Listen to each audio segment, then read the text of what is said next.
If you have ever listened a recording of your own voice, whether that be a talking or singing, you are probably surprised because you weren't able to recognize your own voice. It also seems like our voice sounds very different to other people around us. Considering that our listeners hear us externally and our voice comes internally, the perception of the sound of our voice to them and to us is really different. We have a false sense of bass, while others hear it distinctively higher. Voice comes from vibrations which occur in lower portion of our throat. One part of those vibrations are carried through the air, and that is what comes to the listeners, or recording device. And second part of the vibrations travels through liquid and solid tissue in our head. Our middle and inner ear are placed in cavity of the skull.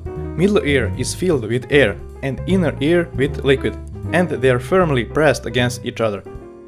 Larynx is also surrounded with tissue which is full of liquid. So, people around us hear our voice in mono, as it is carried only by air, while we hear our own voice in stereo, as it is carried both by air and tissue.